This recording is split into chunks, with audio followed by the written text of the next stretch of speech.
necesita crecimiento económico para seguir reduciendo su pobreza, lo que ha hecho de manera muy impresionante, y para evitar conflictos sociales y políticos. Y creo que también no es poca cosa decir eso, porque se están mostrando cada vez más conflictos internos, y creo que por eso es muy importante entender su política exterior en ese sentido.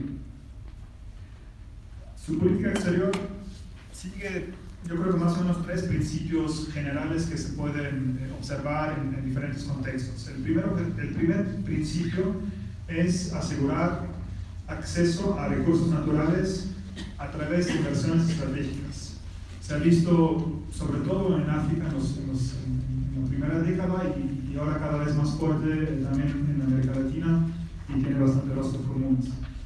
El segundo principio es promover y acompañar la exportación de productos chinos con la tendencia, que hemos visto también cada vez más fuerte, de aumentar la intensidad tecnológica y fortalecer sus cadenas de valor, ¿no? O sea, en los primeros años hemos visto productos de relativamente baja calidad, productos baratos chinos entrando a mercados como aquí en Bolivia, pero un poco en todo el mundo, pero poco a poco también vienen productos de más intensidad tecnológica. Y el tercer principio es la construcción de redes de conectividad a través de rutas, puertas, ferrocarriles, sobre todo entre Asia y Europa, pero también en otros continentes, que creen cada vez más interdependencia entre Asia y Europa, ¿no? Este nuevo proyecto de la Ruta de Seda es un proyecto muy simbólico, con inversiones en infraestructura en muchos países que tienen que ver justamente con esa relación entre Asia y Europa. También un poquito pasando por África. Hasta ahora, y creo que es importante destacarlo, no hemos visto, China no ha mostrado interés en intervenciones políticas directas, que es una gran diferencia con la hegemonía americana del siglo pasado. No se han observado, no se observan, creo yo, preferencias para modelos de gobernanza política.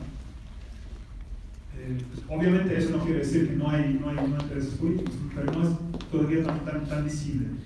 Yo creo que su relación es más bien más pragmática. Intentan por lo general colaborar con los gobiernos locales y cooptar a las élites, y al mismo tiempo hemos visto, sobre todo aquí en la región y creo que también en Bolivia, que no pasan mucho por vías institucionales. Tal vez en países con institucionalidades más fuertes lo han hecho. En Europa están intentando despertar por lo general la institucionalidad política, pero hemos visto que en África, en América Latina, que no es tanto el caso. Y voy cerrando con 2 o 3 preguntas y preocupaciones abiertas para los próximos años, ¿no? Hemos visto que a nivel global están cambiando muchas cosas con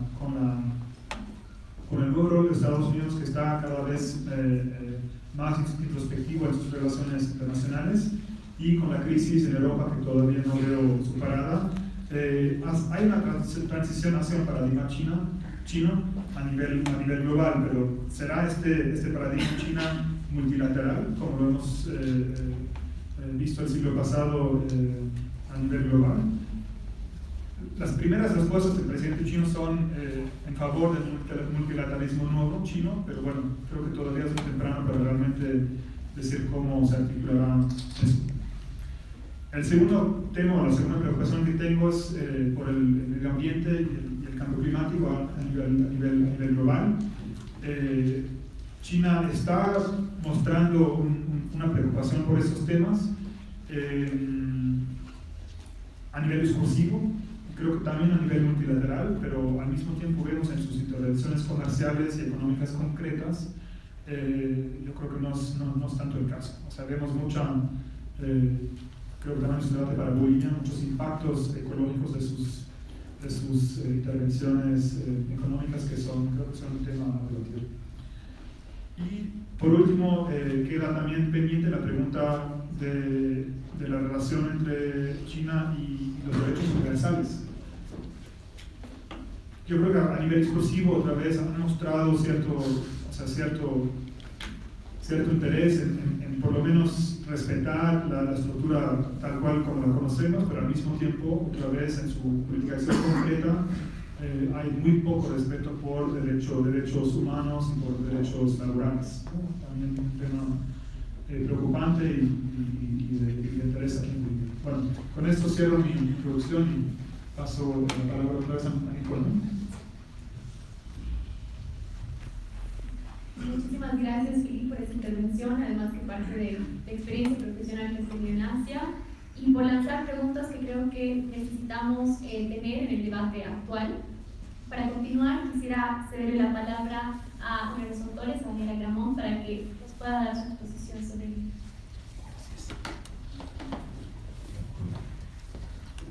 Gracias, buenas noches a todos, gracias por estar acá.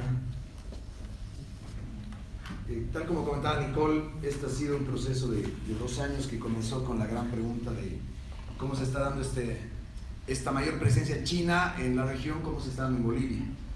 Y bueno, hemos encontrado 2 estudios serios hechos en Bolivia y que van más al tema de inversiones y de medio ambiente.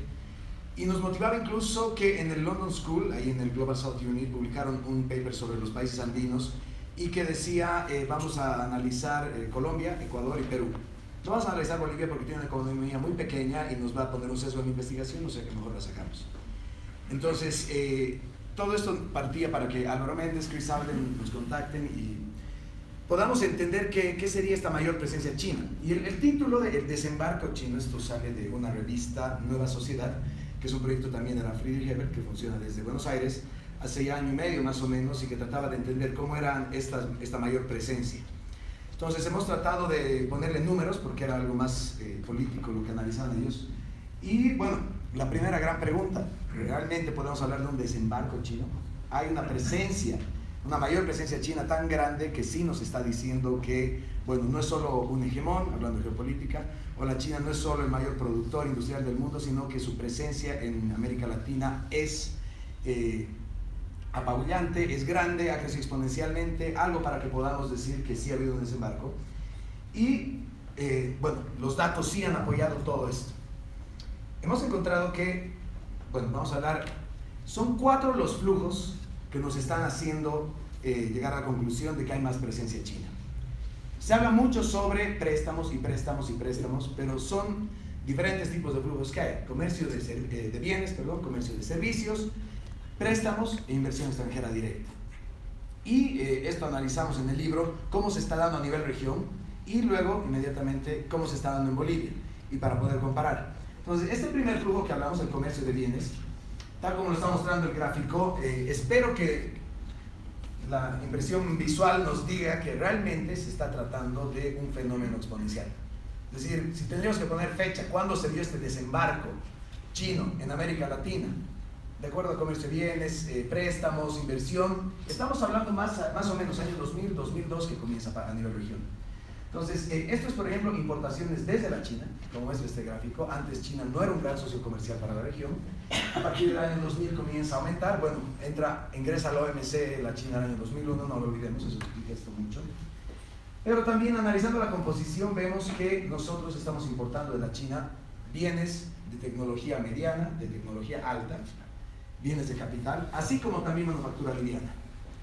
Estas son las primeras conclusiones que nos dice la China. Ahora ya no es la China de los 80s, en cuanto vendían productos baratos y que eran de poca calidad, sino que ahora está compitiendo con otros países de Occidente por vender bienes de capital.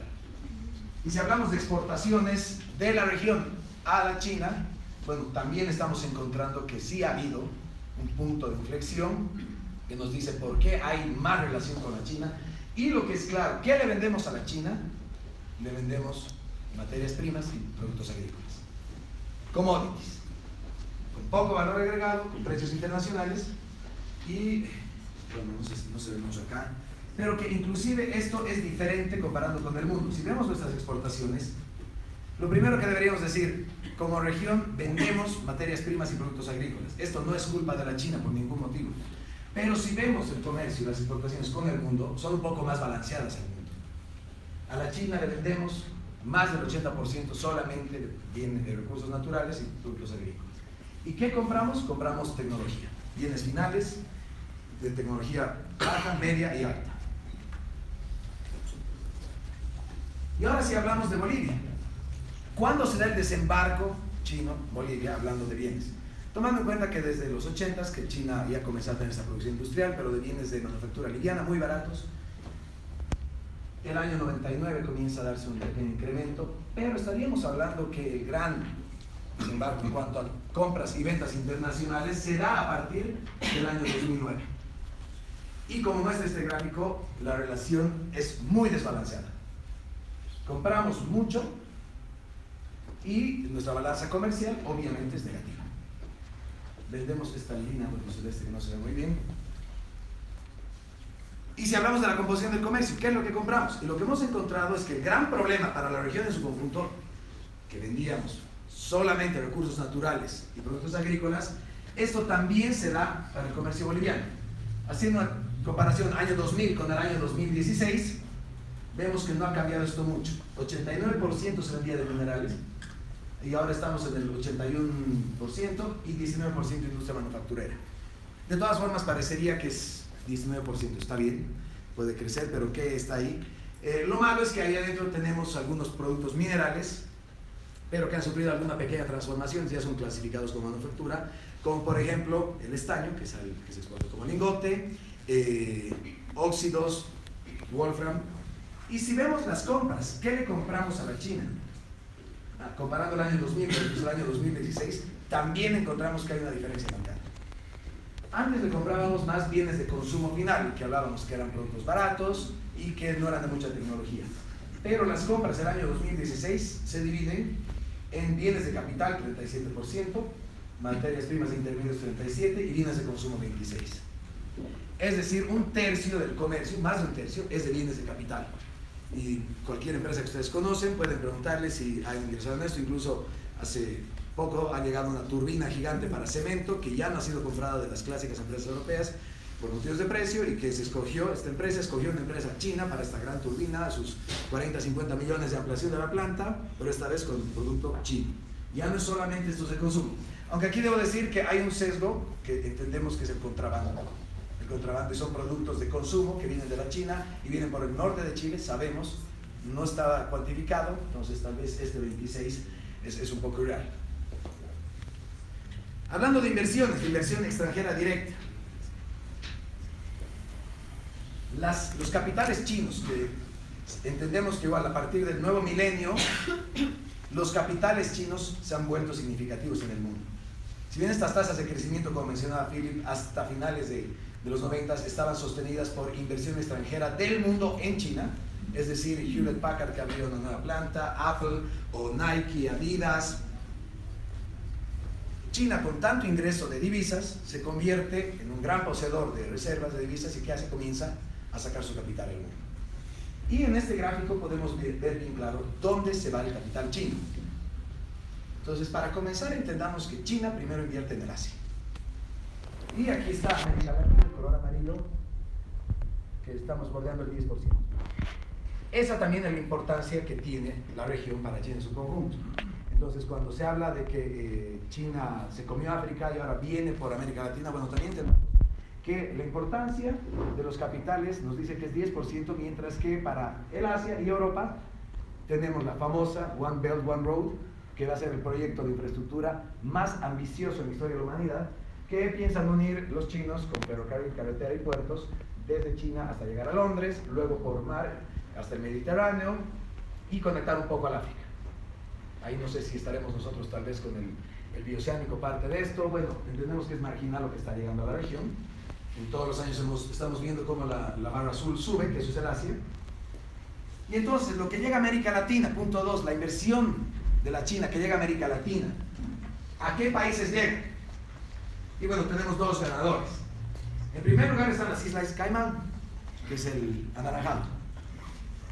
Luego Islas Vírgenes Británicas, número 2, que es el amarillo. Y el número 3, que es el azul, Bahamas. Sabemos que estos países están clasificados como paraísos fiscales y Oxfam ha hecho un trabajo mundial para resaltar esto. Entonces, esta es una conclusión también importante, nos dice mucho. ¿Por qué primero los capitales chinos llegan a paraísos fiscales antes de llegar a otro país? Eso estamos entendiendo que no es el destino final. Obviamente, no está llegando tanto capital a las Islas Vírgenes Británicas para quedarse. Entonces, el hecho que lleguen primero ahí nos dice, tiene fines especulativos, está más protegida, ¿por qué no llega directamente a los países? Si quitamos a ellas, claro, tenemos México, Brasil y Venezuela como los siguientes. Y hablamos ahora de Bolivia. Inversión extranjera directa china en Bolivia. Como pueden ver ustedes acá, no es significativa. Tenemos a la China acá versus todavía países europeos y Estados Unidos, que siguen siendo los que más inversión extranjera tienen en Bolivia. Tenemos España, Estados Unidos, Suecia, Reino Unido, Francia, Brasil y Perú como los mayores en este periodo. Luego está ahí Alemania y bueno, China muy arriba. Y si analizamos ya los datos específicos de China, podemos encontrar la irrelevancia de la inversión extranjera directa china en Bolivia. En el año 2015 hemos llegado a tener 72 millones, para pasar al año 2016 a tener casi 20. En total. ¿Esto qué nos dice? Bueno, hay un proyecto minero chino que invierte 6.000 millones en el Perú en 3-4 años. Entonces, tener 20 millones es realmente insignificante. Y por último, préstamos como otra forma de relacionamiento. Si bien CAF y BID son los mayores prestatarios de Bolivia, China se ha convertido ya en el tercero y que eso también lo convierte en el principal acreedor bilateral. Es decir, CAF y BID todavía están muy arriba, pero si hablamos de la deuda bilateral, y que aquí tenemos la barra roja a China, evidenciamos cómo va aumentando los préstamos, hasta por ejemplo tener 689 millones en el año 2016. Aquí hacemos un paréntesis porque Bolivia ha tenido un acuerdo el año 2014 con la China en el cual se decide que nos otorgan una línea de crédito de 7.000 millones. Y estos 7.000 millones en 2017 y un poco 2018 se ha ejecutado más o menos 1.200, no tenemos datos oficiales todavía de eso. Esto es hasta 2017, entonces no estamos tomando en cuenta ese gran préstamo que sí aumentaría. Ahora, si nos prestamos los 7.000 millones, eso significaría un aumento del endeudamiento del 100%, porque nuestra deuda está bordeando los 7.000, entonces sí sería mucho más significativo los préstamos en cuanto se ejecute toda esta línea de crédito. Por el momento, obviamente eso sería solo especular, y lo que tenemos en el libro hasta el año 2018 es hasta 600 millones en ese año. Y esta otra fuente de relacionamiento, que es venta de servicios. Esto hemos encontrado que es la mayor fuente de notoriedad de la China en el país. ¿Por qué Bolivia? ¿Por qué la población dice hay un aumento en la presencia china, o sea, un desembarco chino? Más que nada por empresas chinas que están trabajando en el país. Y que hay también la noción común de que esto viene unido a los préstamos, ¿sí? Pero eso depende del país. ¿Qué están haciendo estas empresas chinas que trabajan en Bolivia y que le venden al Estado? Porque recordemos, no estamos hablando de inversión extranjera directa. Ese apartado ya queda atrás y es algo sumamente pequeño. Estas empresas que están trabajando aquí, que las tenemos mapeadas por recortes de prensa, nos dicen que transporte y comunicaciones son 49% en proyectos, energía 35%, industrial manufacturero 16%. Pero recordemos, no se trata de empresas que están invirtiendo en el país, sino son empresas que vienen a construir y vienen a construir con el dinero de alguien. El mapeo que hemos podido encontrar es que para servicios, que es el 87% total de las empresas, 57% es financiamiento boliviano, 43% es financiamiento chino y 11% es de otros organismos, principalmente. Y para los bienes, 13% representa el total, 4% es financiamiento boliviano, 96% chino. ¿Qué nos dice esto? Los préstamos chinos vienen unidos a los bienes, sí, como por ejemplo el satélite Tupac Katari, taladros de perforación de YPFB, de la prefectura, gobernaciones, etc. Pero, en cambio, el comercio de servicios, 57% es boliviano y 11% préstamo boliviano de algún organismo. Entonces podemos decir que es mayoritariamente boliviano. Conclusión, las empresas chinas que el Estado boliviano está contratando para que le construyan carreteras, puentes, plantas de azúcar, de urea, de lo que sea, ferrocarril, es mayoritariamente dinero boliviano. Esta es una excepción también con los demás países de la región, donde sí está llegando más unido a préstamos o a inversión extranjera directa. Y por último, hemos querido incluir como metodología novedosa una encuesta donde analiza la opinión de la gente respecto a los datos que hemos encontrado. Y ante la pregunta, ¿le parece positivas o negativas este aumento en las relaciones Bolivia-China? 36% dice que son positivas. Entonces, esto igual es una encuesta hecha a nivel país, que incluye la área rural. Esto yo creo que nos rompe un poco este echo chamber que estamos acostumbrados de las redes sociales y que uno lee sobre China y si seguramente es que se ha portado mal alguna empresa china o este tema de los jaguares o de ciudadanos chinos con todo lo que estamos ahora en una época de fake news. Pero la opinión de la gente dice positivas 36 y negativas 28. Y si hablamos más bien de por qué es positivo para la economía boliviana y negativo para la economía boliviana, la presencia de empresas chinas, es esta pregunta, nos dice son negativas para la economía boliviana. Entonces ahí lo que hemos podido sacar como conclusión con Gustavo es que la embajada china está haciendo bien su trabajo.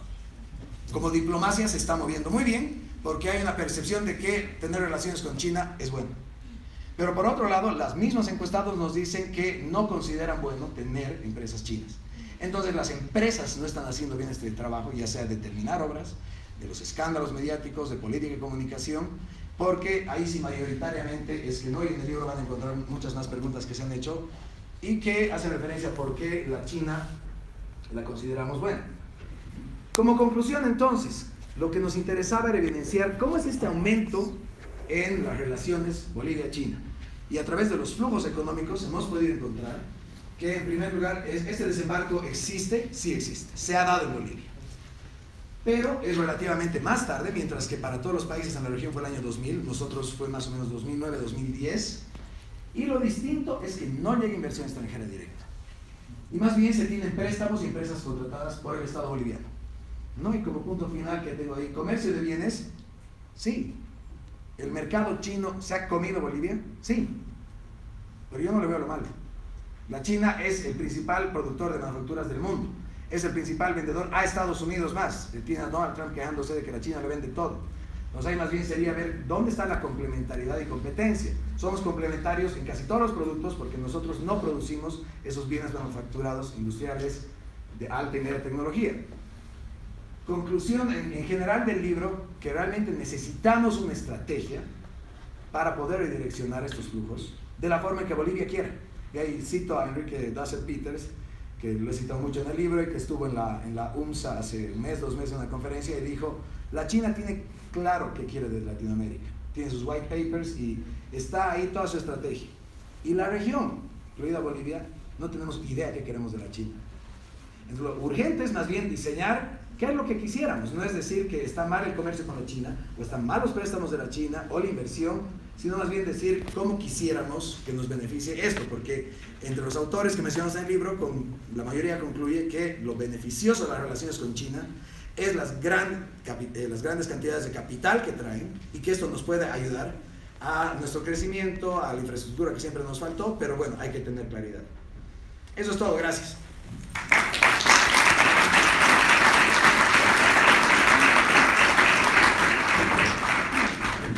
Muchísimas gracias, Daniel, por estas palabras. Yo creo que el libro es un gran aporte en términos de repensar las relaciones comerciales entre Chile y Bolivia.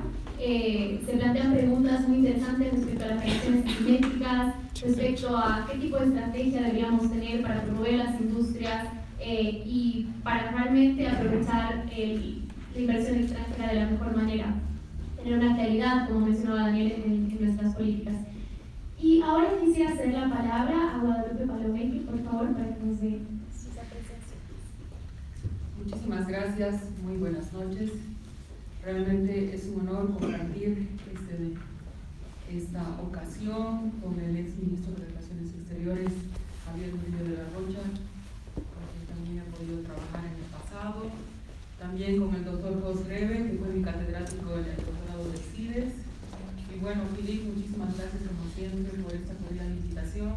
Nicole, siempre tan entusiasta en desarrollar temas académicos sobre la agenda internacional actual. Bien, el desembarco chino en América Latina y su manifestación en Bolivia.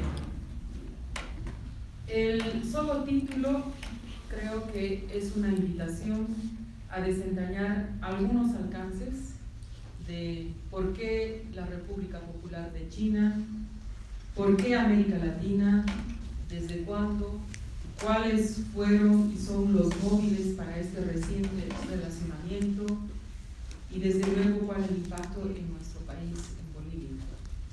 Para esto, si me permiten, iniciar una reflexión con el apoyo de algunos antecedentes históricos, teniendo siempre en cuenta temas analizados en el libro que hoy nos presentan.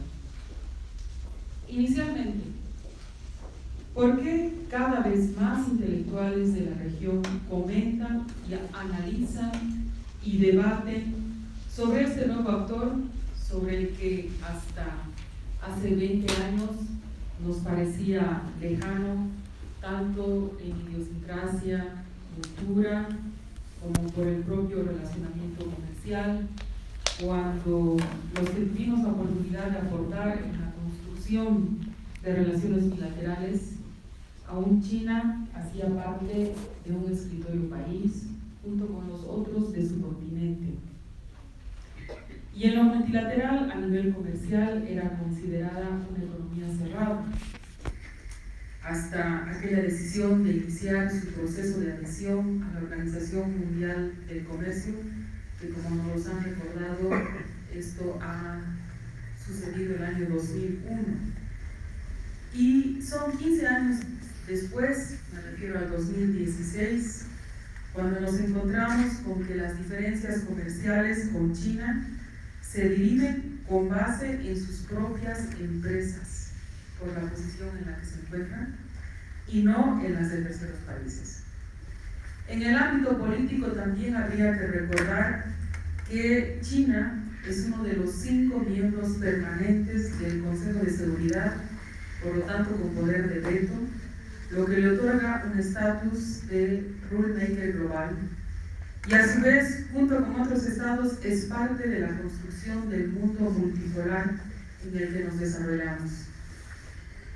Después de la crisis financiera del 2008, la política exterior china se ha orientado al apoyo a países africanos, a influir en Corea del Norte, en Irán, a establecer un diálogo directo con Rusia y un acercamiento gradual con América Latina, principalmente en relaciones estrechas con Brasil y Venezuela y la creciente cooperación a Cuba. También tenemos que tener en cuenta que esta economía asiática es responsable de al menos 2/3 del consumo mundial. Su internacionalización ha crecido tanto que desde octubre del 2016 el yuan renminbi, su moneda, es parte de la canasta de monedas del Fondo Monetario Internacional. Asimismo, al ser la más grande economía en desarrollo en el mundo, enarbola el principio de la cooperación sur-sur como un apoyo al desarrollo, principalmente a los países menos adelantados, a través de asistencia técnica, de construcción de capacidades. La implementación de esta cooperación se enmarca en un aporte a la concreción de la Agenda 2030. Hay que recordar también por ello que en septiembre del año 2015, en la Cumbre de Desarrollo Sostenible de Naciones Unidas en Johannesburgo, China anunció una serie de medidas de apoyo, entre ellas el establecimiento de un fondo de asistencia de cooperación sur-sur, en cuyo marco ya ha implementado 600 programas de asistencia. Este dato lo reporta su reciente examen de política comercial presentado en julio de este año en la OMC. Todas las Naciones Unidas están trabajando con miras al cumplimiento de los 17 Objetivos de Desarrollo Sostenible, de los ODS y de la Agenda 2030. En el caso de China, su política está privilegiando las tecnologías verdes, la innovación tecnológica en nuevos procesos más que en nuevos productos, el impulso a su sector terciario, vale decir, la electrónica, la biotecnología, la genética, la telemática, las telecomunicaciones, En definitiva, la orientación a ser una potencia exportadora del conocimiento, ya que actualmente ocupa la posición número 1 en el índice de innovación global, lo que ha de regir sin duda las inversiones en América Latina en los próximos años, teniendo en cuenta que desde el año 2009, según informes de la OCDE, China es el segundo país que más invierte en investigación y desarrollo después de los Estados Unidos. Hemos escuchado en la presentación que hizo Daniel el permanente incremento de las cifras y la posición de China en el comercio mundial. Si en el año 2003 era la sexta economía más grande, al finalizar la primera década del siglo XXI ya escaló al segundo lugar. Para ello, muchos analistas coincidieron que esta se ha debido a las reformas planteadas en ese país desde 1978, lo que ha transformado su sistema económico y su participación en el escenario político-comercial internacional a través de los planes quinquenales aplicados. En este contexto es también muy importante destacar el creciente rol de esta economía en diferentes esquemas y foros internacionales, tales como su participación en el Grupo de los 20, en la Asociación de Naciones del Sudeste Asiático, me refiero a la ASEAN, o en la CELAC. El ser parte de los BRICS, recordemos a este grupo de países emergentes en desarrollo, es decir, Brasil, Rusia, India, China y Sudáfrica, en cuyo seno el actual presidente chino, Xi Jinping, ha propuesto crear recientemente un BRICS Plus. Esto incluye, aparte del África, y como también hemos tomado conocimiento, una decisión que de alguna forma ha incomodado a la diplomacia brasileña. En este siglo XXI, los avances de China en la política internacional son destacables. Recordemos que en el año 2013, Xi Jinping, en su visita a Kazajstán, ha promovido la política denominada, lo que ha también recordado Daniel, Cinturón Económico de la Ruta de la Seda, entre el Asia Central y la China.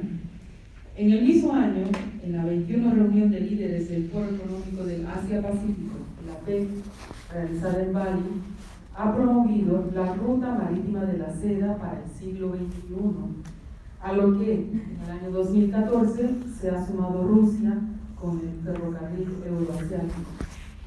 En esta línea, la consolidación de las relaciones con los países de América Latina y el Caribe se da en un marco de principios de solidaridad entre países en desarrollo, en suma de la denominada cooperación sur-sur, a través de un proceso de construcción de confianza sobre la base de relaciones comerciales, asistencia técnica, con donaciones de deudas bilaterales, aunque ofertando al mismo tiempo créditos blandos y de largo plazo para proyectos, generalmente en el área de la infraestructura, siendo el objetivo principal los países ricos en recursos naturales. Hay que recordar también que en el año 2008, tal como lo ha destacado uno de los autores del texto, el gobierno chino ha publicado el primer documento sobre política de China hacia América Latina y el Caribe, denominado Libro Blanco, en el que planteó el objetivo de establecer la Asociación China, América Latina y Caribe de cooperación integral basada en igualdad y beneficio recíproco y desarrollo conjunto. En este contexto, la China promueve la creación del Foro de Cooperación China-CELAC bajo 3 pilares: de cooperación económica comercial, de cooperación agrícola con mecanismos de reserva alimentaria de emergencia y de fomento de amistad entre los pueblos. La relación comienza con la Declaración de Beijing y el Plan de Cooperación de China y los países de América Latina y el Caribe, un plan entre el rango de 2015 de 2019 al 2019.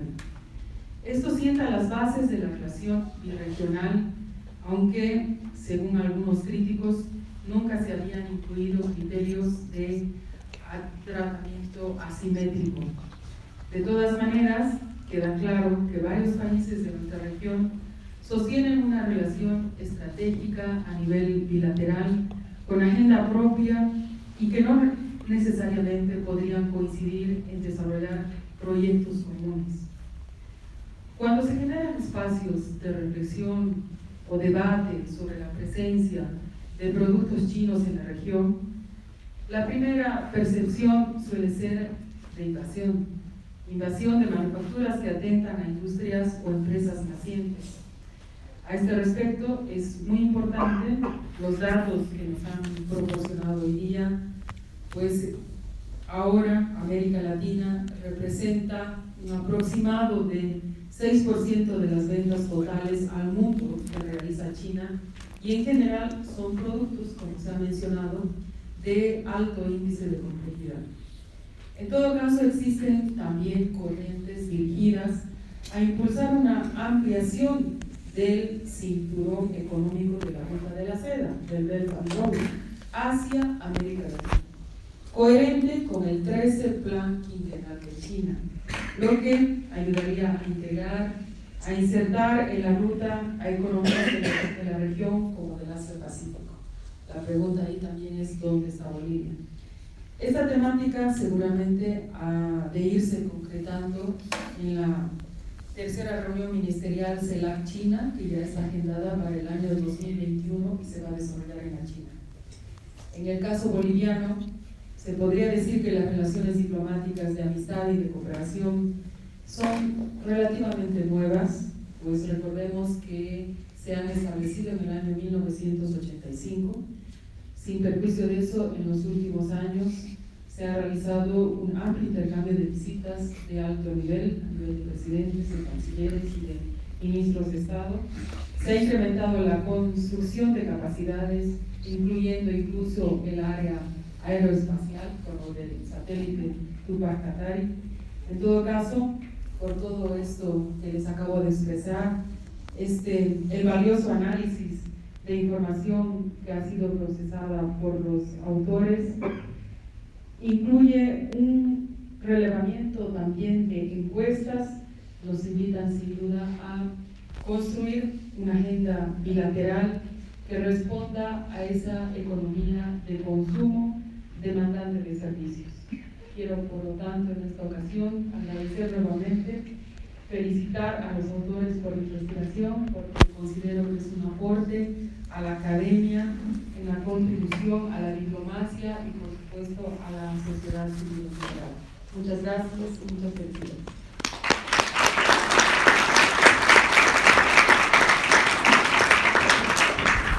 Muchísimas gracias, estimado doctor, por tus palabras.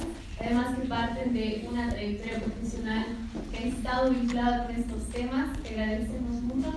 Y ahora quisiera hacer la palabra al doctor José. Muchas gracias. Buenas noches a todos ustedes y eso, felicitando a la FES por haber auspiciado la elaboración de este trabajo entre Daniela Argamonte y Gustavo Bonifaz. También agradecerles por invitarme a hacer unos comentarios sobre el texto. La China no es una novedad ya, lo era en cambio hace aproximadamente 15 años atrás.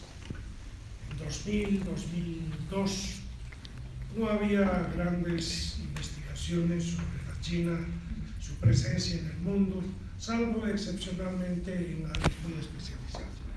Hoy en día nada se puede imaginar si no es con reflexión sobre lo que está ocurriendo con la economía más numerosa de la Tierra, pero que además no solamente es demográficamente muy grande, sino económicamente muy dinámica.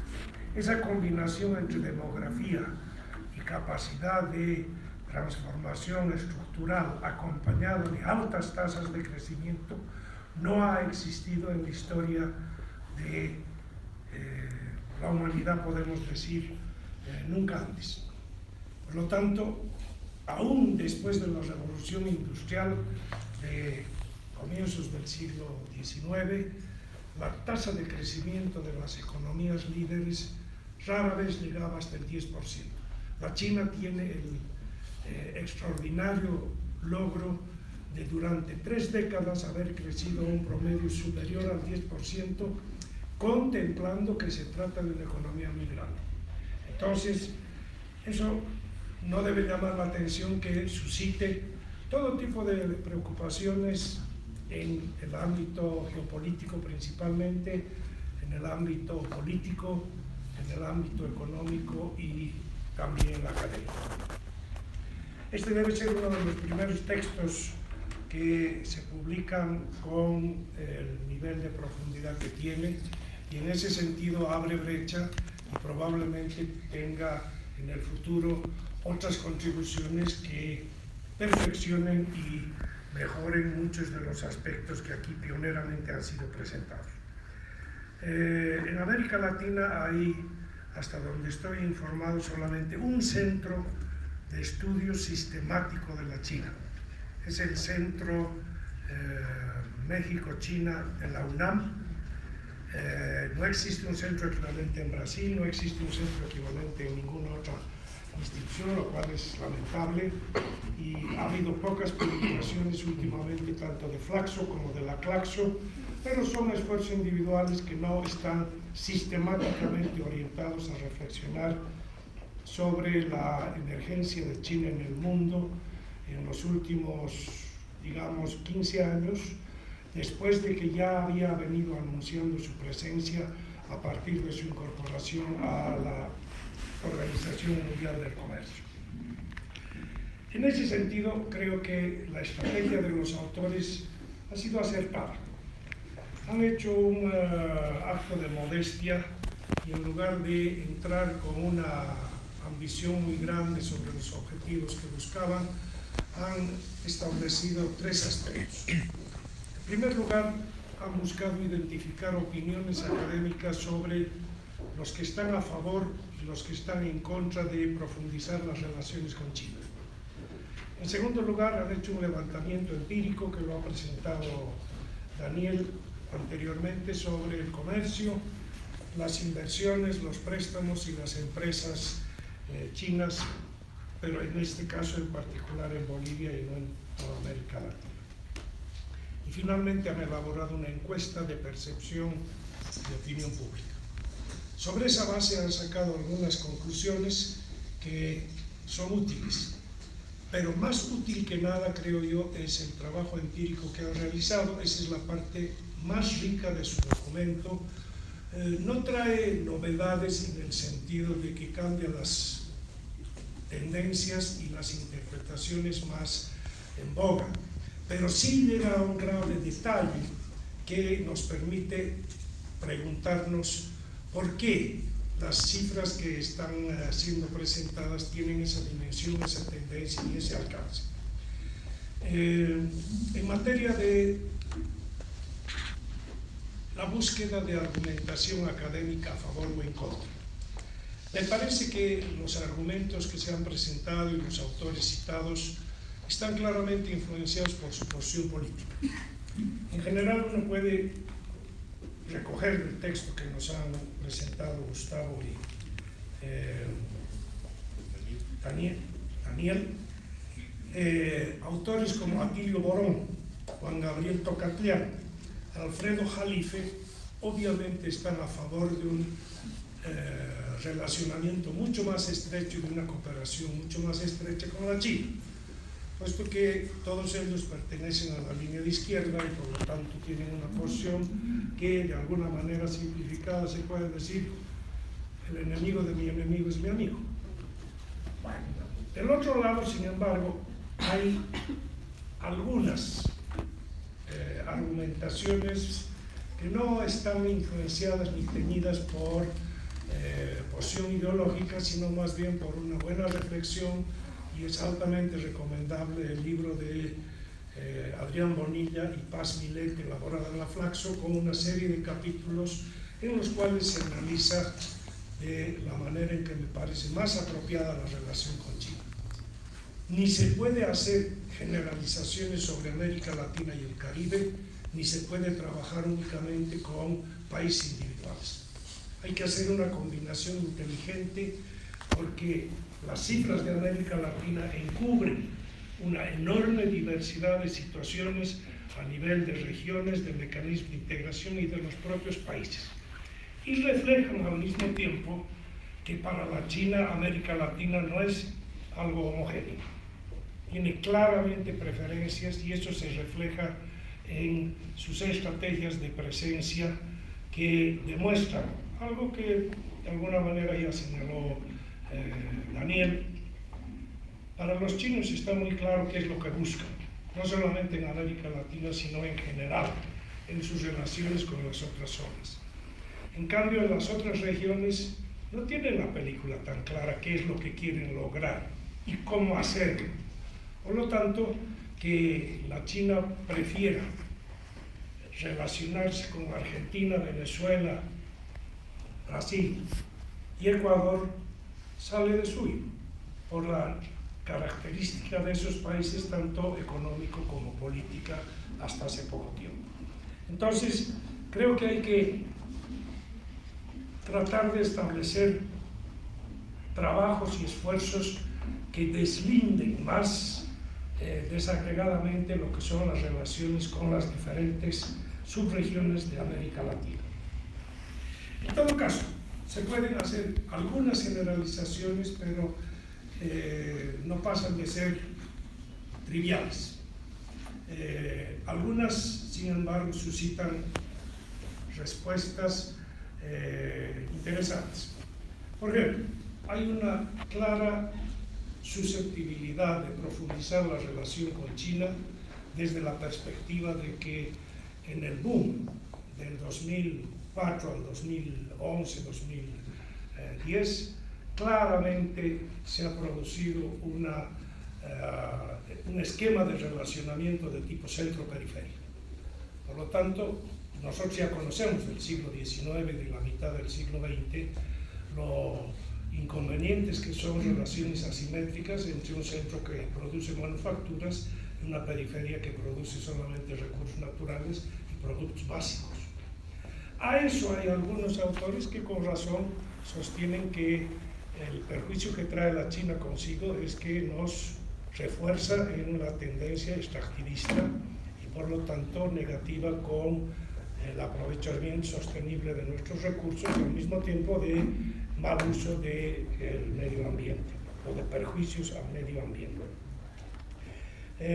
Todo eso creo que es válido, pero habría que trabajarlo más en detalle, habría que sustentar de una manera más documentada en el análisis.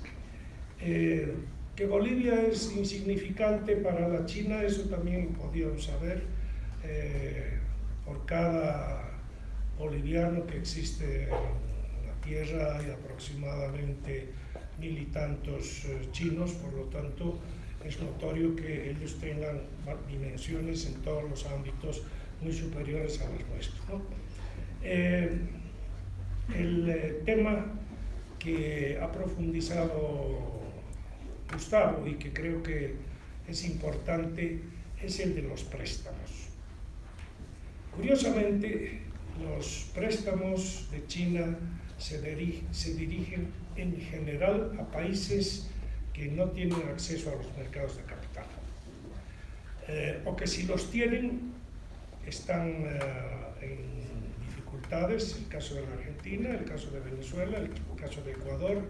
Creo que no es exactamente el caso de Bolivia porque ha sido capaz de colocar $1.000 millones en los mercados de capital, pero mucho más es el monto de los recursos que llegan como préstamos y que pueden inducir a lo que es una presencia destacada en Bolivia, a diferencia de otras economías, que es la de los contratistas.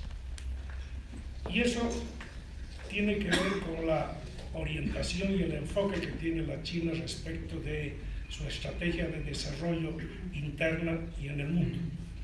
Y es la de la construcción de una enorme cantidad de proyectos de infraestructura. En el caso emblemático de la China, ya se ha mencionado, es el caso de la ruta de la franja y del cinturón de la seda, que vincula al centro de China con el Mediterráneo, y por ahí se producen ramificaciones hacia más adentro de Europa. Es una iniciativa sumamente ambiciosa, pero tiene una característica que ha sorprendido a los americanos, que se opusieron tenazmente a que se cree el Banco de Infraestructura de Asia para financiar la ruta de la seda. Los americanos se opusieron porque sostienen que los estándares del Banco Mundial para las obras de infraestructura serían desatendidas por parte de la China en sus proyectos. Lo que extraña es que casi todos los países de Europa han acudido a la cita del presidente de China y han comprometido recursos para el banco. Por lo tanto, ya tenemos en ciernes una dualidad en el orden internacional económico. El llamado esquema de Bretton Woods, su derivación hacia lo que en cierto momento fue el consenso de Washington, hoy en día está siendo desafiado por un enfoque nuevo, que es la primera vez que las fuerzas anti-imperialistas, digamos, o de las fuerzas opuestas a la hegemonía y la dominación sobre los organismos multilaterales ejercida por los Estados Unidos, encuentra un adversario eficaz, y esa eficacia deriva de su potencia financiera. Entonces tenemos como consecuencia una situación en la cual el orden económico antiguo ya no rige más, o rige menos, y por otra parte está surgiendo algo que todavía no tiene todos los componentes y todas las posibilidades de desafiarlo en toda la línea, pero que sí representa una alternativa. Por lo tanto, hay que pensar que es necesario seguir trabajando en el diagnóstico de la presencia de China en los diferentes ámbitos del mundo, pero a partir de una orientación clara de qué es lo que uno está buscando y cuál es la idea que tiene sobre su inserción en el mundo. No hay una alianza automática, y es relativamente exagerado sostener que Bolivia ya tiene una alianza estratégica con la China, puesto que no se sabe en qué ayudaríamos en los conflictos en los cuales está metida la China en este momento. Diría yo que mucho de lo que es válido en el libro hasta 2016, hoy en día está en cuestión. Está en cuestión el proyecto BRICS, que es a que se debe. Brasil, en su debilidad y en su crisis actual, no ha podido acompañar las iniciativas que impulsan los chinos. Por lo tanto, los chinos han asumido la conducción casi unilateral del mecanismo BRICS. Está en discusión también el tema del multilateralismo, al cual en una reacción diplomática extraordinaria el presidente de China en Davos en el 2017 reaccionó ante las amenazas de romper todo el sistema multilateral de parte de Trump. Y digo, aquí estoy yo para defender el sistema multilateral. Pero cuando le han declarado la guerra comercial, yo creo que las cosas empezaron a cambiar. Por lo tanto, estamos en un escenario muy complejo, y yo creo que habría que completar en el futuro las apreciaciones sobre el objetivo, la negociación y las tendencias que se pueden establecer en la relación de América Latina con la China, tomando en cuenta la posición de los organismos regionales. Me parece muy importante la posición de la CEPAL. Tiene una actitud militante a favor de la profundización de las relaciones con la China, ha hecho muchos trabajos y ha aportado a las reuniones del Foro CELAC China, pero al mismo tiempo es crítica respecto a las dificultades que tienen los países de América Latina para avanzar. Las dos últimas reuniones del Foro CELAC China han sido claramente insuficientes, de una alta retórica diplomática, pero de resultados efectivos bien pequeños. La otra posición es interesante, es la de BID. También apoya la vinculación con la China o un reforzamiento, pero al mismo tiempo es mucho más cauteloso en aquello que se puede obtener. Y lo que llama la atención es que la OSD, junto con la CAF y la CEPAL, han producido el mejor libro que existe sobre el análisis de las relaciones China-América Latina y sus perspectivas. Entonces, dicho esto, quisiera sacar algunas conclusiones. En primer lugar, me parece muy valioso el esfuerzo que